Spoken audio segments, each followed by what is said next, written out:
Jordan Peterson alone. If you think he's dumb, keep it to yourself and stare at a wall for 3 days without eating.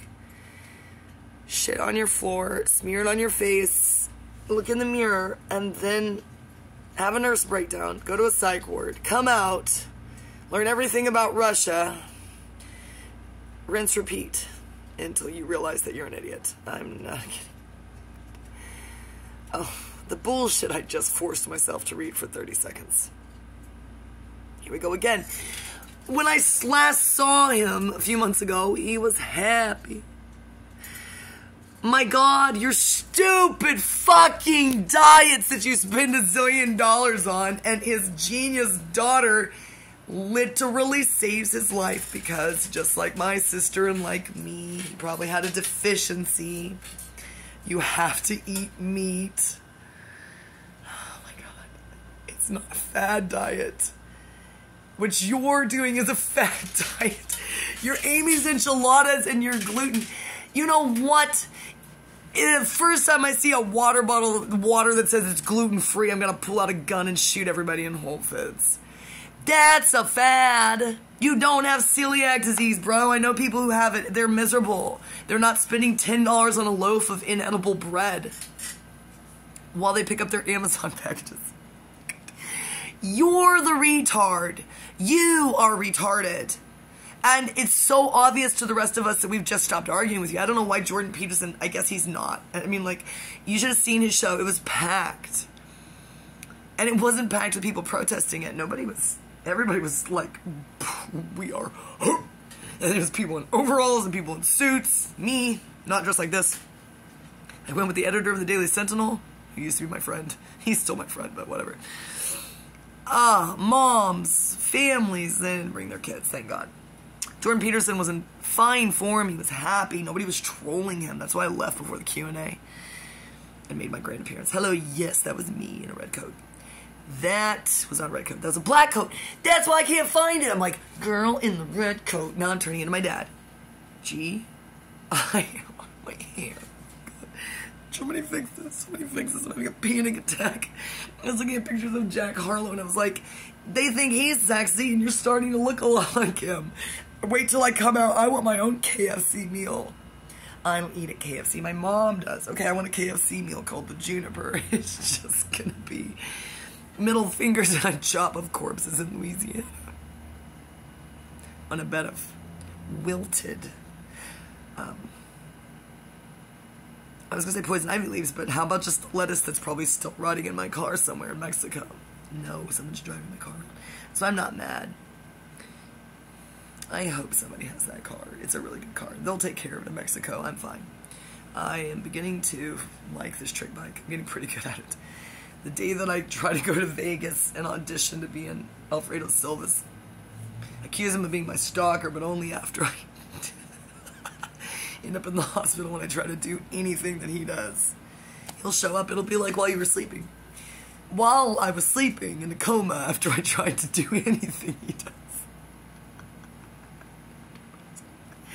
Not to impress him, to get revenge. Also,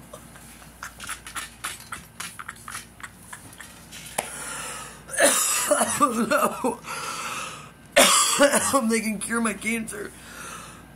I'm in a coma. One-stop shop. Take me to Gossip Goats. Take me to California. Send her in an ambulance.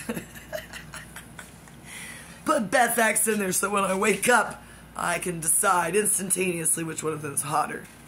Dennis claims Beth. I said, I don't see how that's possible. And then I said, well, I guess she's a 5 or whatever, so maybe she doesn't post his own pictures of herself. Neither does Gossip Goat. Kyle thought I was Gossip Goat. I said, do I seem like I'm in a bad mood all the time? Because I'm dealing with people's ODs or something? Riding a bike to the hospital? Is that a real person? Is that made up? It was not me. I'm not Gossip Goat. I saw 1 or 2. I had to dig so hard for those pictures. They were worth it. Unfortunately, she does not believe this. If I moved to Phoenix, Arizona, to get revenge on Monadnock and go to the Orthodox church down the street for him while I give him the finger and yell at his entire congregation that he's nasty. They don't need to know what I mean by that. I'll look better than this. I won't yell. I'll just speak privately with his priest.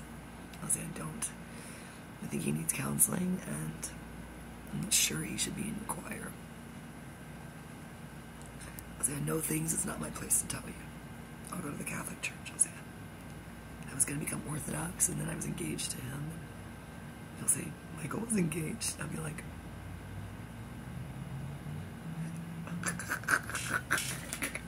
that's how you don't lie.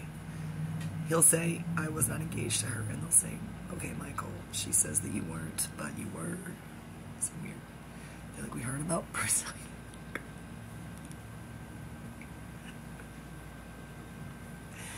Michael's gonna go.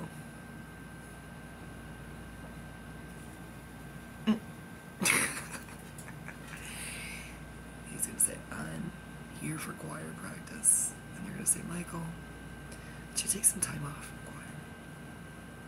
Should pray about it. He's gonna go.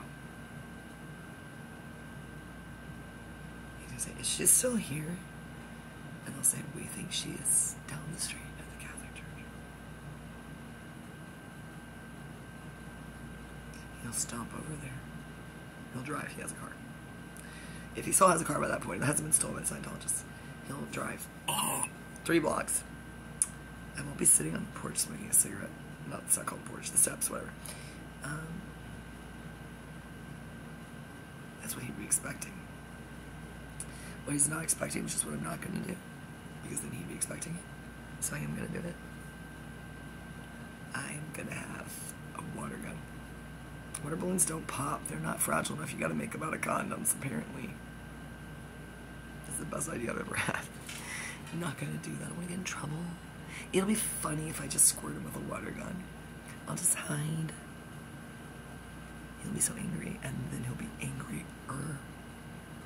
Because then he's going to realize that his life turned into an Aqua Teen Hunger Force episode. And we're not the right characters. He's not Meatwad. He's Frylock. Obviously. Please do not say that I'm Carl. That's Marco downstairs and whoever in Detroit we're neighbors with. It's anybody. Carl changes whatever city we're in. Whoever is his roommate is Carl. Tell him, warn him, Michael.